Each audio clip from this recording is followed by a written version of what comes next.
Hello and welcome to this video. I have been baking a lot with sourdough lately and I totally get the hype about it.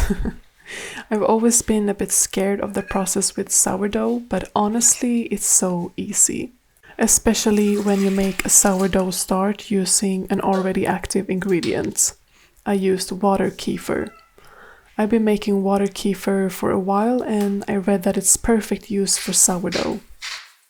It took me just a few hours to get an active sourdough start, so in all honesty I could just make it anytime without much preparation, but I like the process of having my little jar of sourdough, feeding it, keeping it alive, and evolve an even deeper and richer flavor and good bacteria.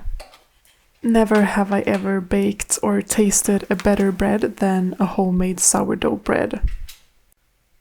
I still use a little bit of yeast just to speed up the fermentation process until my sourdough is active enough on its own.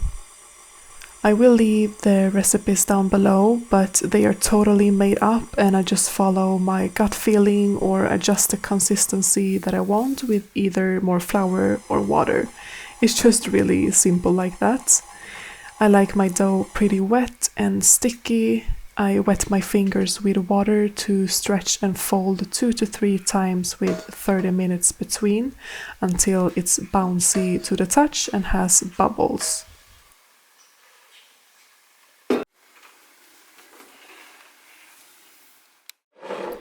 Here I'm feeding my starter with equal parts flour and water kefir.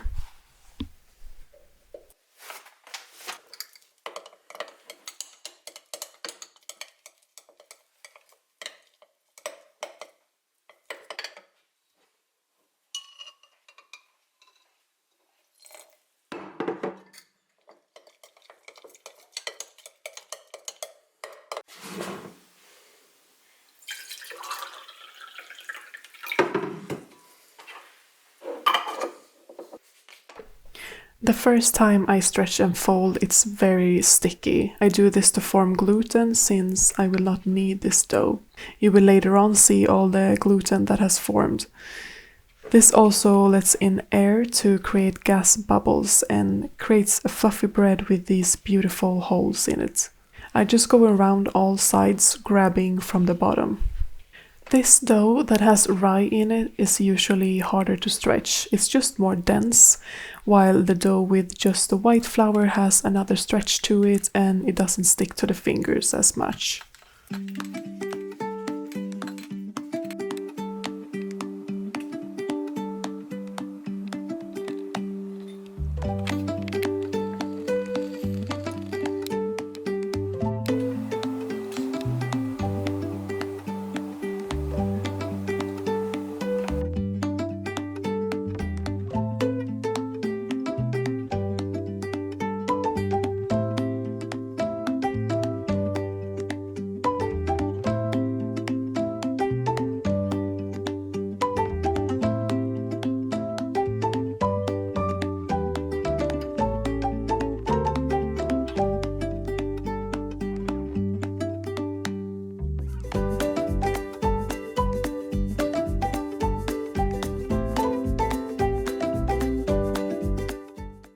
I then get my dough on a heavily floured surface and fold each side to the middle. I shape it into a nice shape and sometimes I let it rest for another 30 minutes or I bake it right away.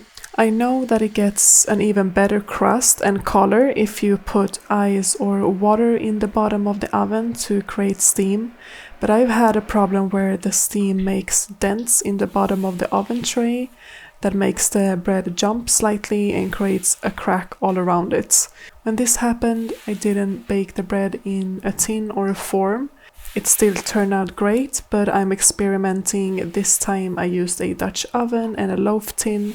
Next time I might do something else. You really don't need a tin or a Dutch oven. You can bake it on a tray as well. And this time I made a loaf with spelt flour for fresh eating and 1 loaf with spelt and rye flour for the freezer to toast during the week.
I had my dad over and I served some freshly baked sourdough bread with ham and cheese.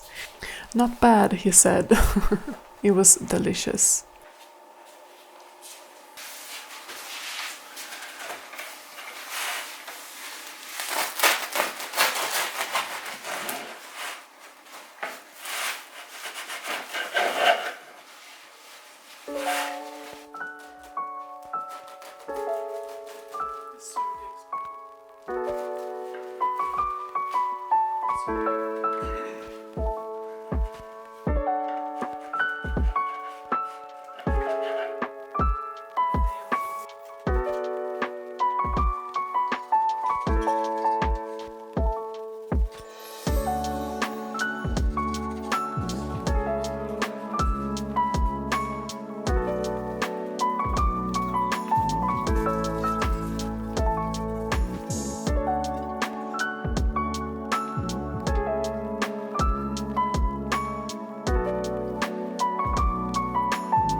You can tell how thin and crispy the crust is and how fluffy and soft the inside is. I could barely cut it.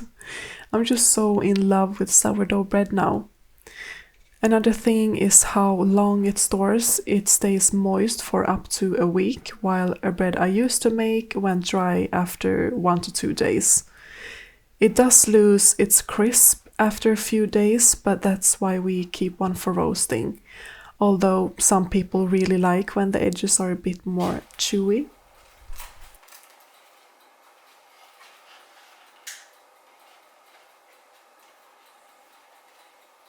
Thank you so much for watching this video. I hope that you enjoyed a little home baking goodness, and I really hope that you dare to try sourdough.